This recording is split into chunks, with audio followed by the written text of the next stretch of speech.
What's going on, everybody? Lou from Life Beyond the Panels, and in this video we're going to be talking about what I read last night. It was the start of a new comic book week, and I'm going to give you guys the 4 books that I read last night. I'm going to give you a little bit of a review on all 4 of them, and what I'm going to be doing in these videos is I'm going to be ranking the 4 issues from 4 through 1. That's how I'm going to show you guys what the issues are, and yeah, I mean, that's really the best way I can really put it off the top of my head. And then at the end of the video, I'm going to choose which of these 4 issues, what cover I like the best, and that's what's going to end up going on the wall back here.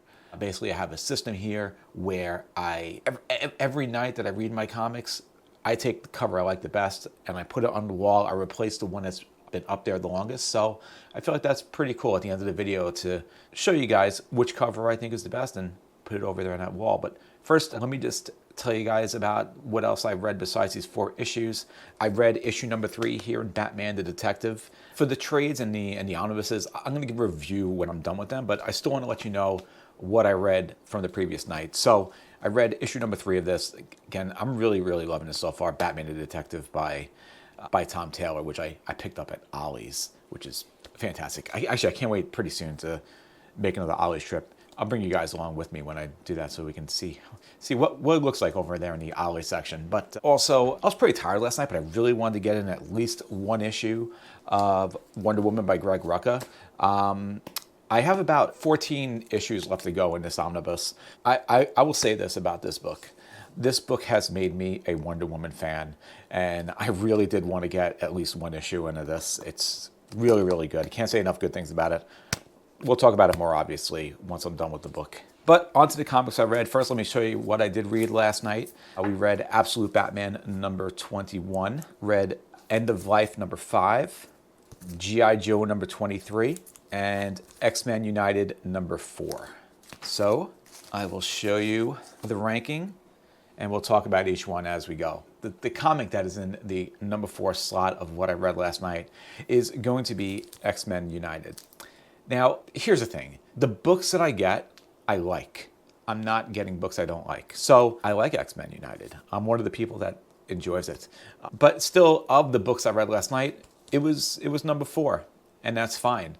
This was more of like a team building issue, which I thought was actually kind of funny. You have Emma Frost and Cyclops, who are definitely at odds over this gray matter lane, and this was almost a let's come up with a plan to get them to see eye to eye in a way. So you have Iceman and Ben who attempt who have this little team building event by doing this. Seems like Dungeons and Dragons D&D game in a way. Not really a game, but they, I guess, using the psychic, what's the word? The psychos, I don't know. Like, listen, they go basically into this realm that is like Dungeons and Dragons, and things end up happening in the book where you have one of the characters ends up going missing, so they have to go and find them.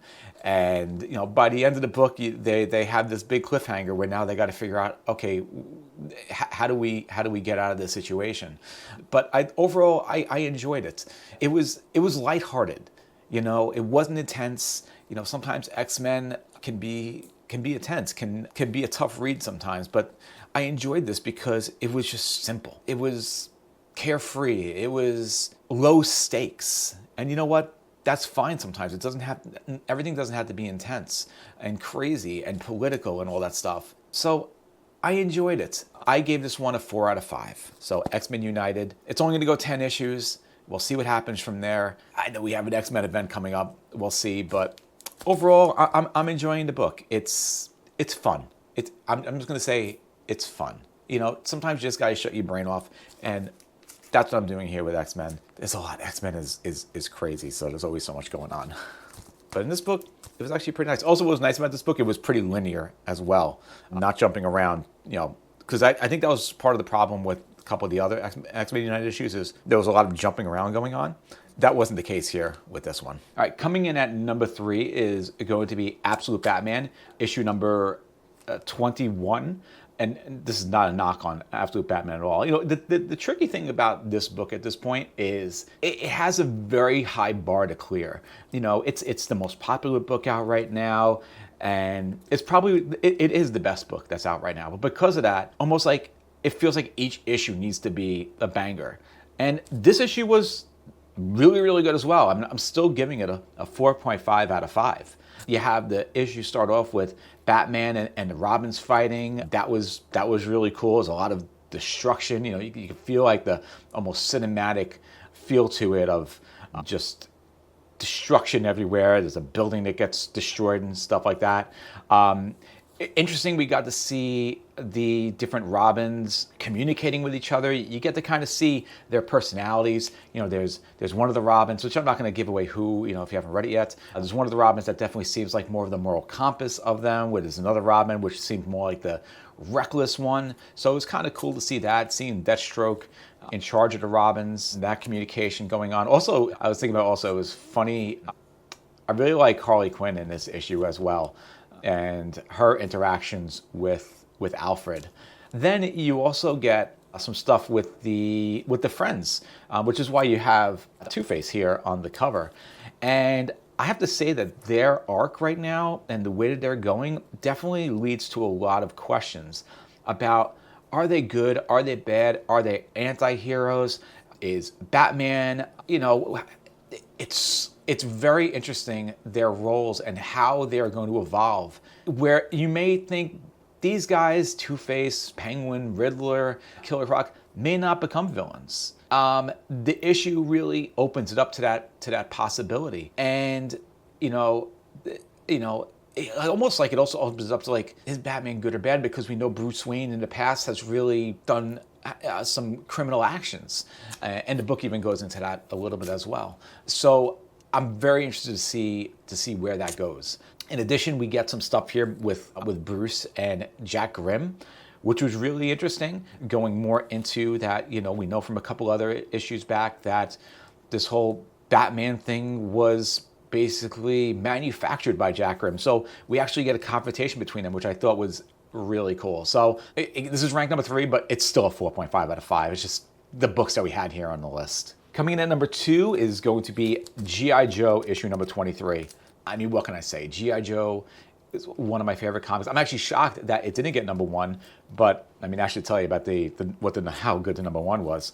But this here continues the storyline that they are going to retrieve some energon. So they're in this mansion or whatever that happens to be haunted, which is really fun. It actually brings me back to some old G.I. Joe, some of my favorite G.I. Joe episodes that have to deal with ghosts and skeletons and things like that. I remember this 2-part episode. I think it was like Return to Springfield or something like that back in the day with Clutch and, boy, I forget the other character's name. But it reminds me of that. But what's really cool in this issue, the interactions between Baroness and Destro. Because, this is the Energon universe. So in the Energon universe, Baroness is with G.I. Joe. And that's something we're not used to from G.I. Joe, A Real American Hero, or just G.I. Joe lore in general. And that was really cool to see their interaction, and it really sets up for some interesting possibilities going forward. And I really, really love that.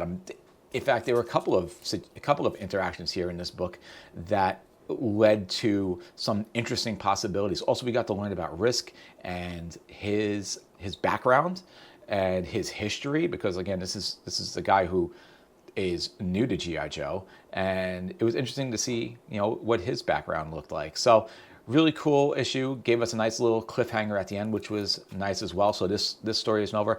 Also, there are some things here with Hawk that I think might be making me question what Hawk's motives are as well when it comes to the Energon. It's almost like the Energon is like this real drug that obviously everybody wants. You got the Transformers that want it. Now we have Mask in play here as well. You got G.I. Joe. So I wonder, I assume at some point we're going to get some crazy crossover events. I hope it's no time soon, because these books are still really getting started. You got G.I. Joe here in the 20s. You got Transformers in the 30s. I haven't been reading Void Rivals, but I do feel like eventually that's what's going to happen.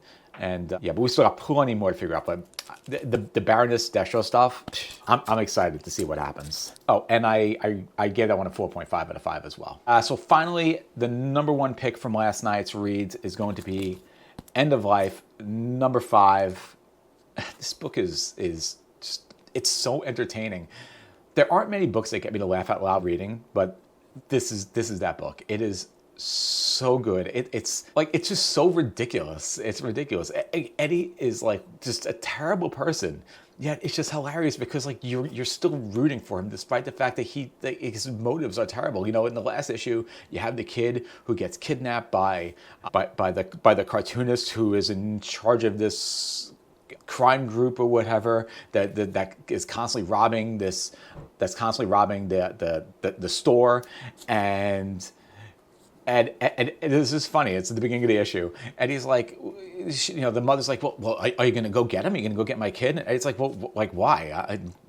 And she's like, well, you know what? How about if we call the cops and I tell them about all the bodies around here?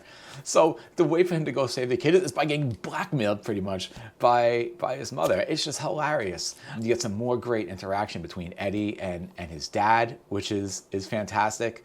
There's a funny scene with the cleaner. Because, you know, in the last issue you had the father who killed the tracker, and it's just, the interactions in this book are so funny, and yet it's just so good. There's not a page you turn. There's yet to be a point in this book where you are ever bored, that ever seems pointless, and the story is constantly moving forward. And we get a really great ending to this story as well. I think this is an ongoing. I hope it's an ongoing, because this is a character that I just want to keep on reading and see where things go. It's just so funny. When a book can make you laugh out loud and shake your head, and when it gets you emotional in any kind of way, happy, sad, or anything like that, it's a good book. And that's why I ranked this one 5 out of 5. So now, of these books, I got to figure out what is going to be the one that I'm going to put there on the wall. It's going to replace that Superman spot right over there. And I really think, you know, it's not going to be the X-Men United cover. It's a cool cover, but it's not this one this week. It's not going to be the G.I. Joe cover either. I'm not really loving like all the green here. I'm not feeling it, so it's not going to be this. And it's not going to be End of Life either. The cover is, to me, it has to be the Absolute Batman cover. This is just such an amazing cover, with the colors of Two-Face, the black and the white suit with the black background, the blue Batman, Dead or Alive right over here. I think this cover is the cover that's going to go on the wall and replace Superman over here. So let's do that. We'll take down Superman, which this was a great cover as well. Put Absolute Batman on the wall. There it is. And this one will just go into my comic boxes. So yeah, if you guys like this video, be sure to click the like and subscribe button. Appreciate you guys watching. And you know what? If you want to see all the comics I got this week, check out this video here, which shows the haul. Until next time, see ya.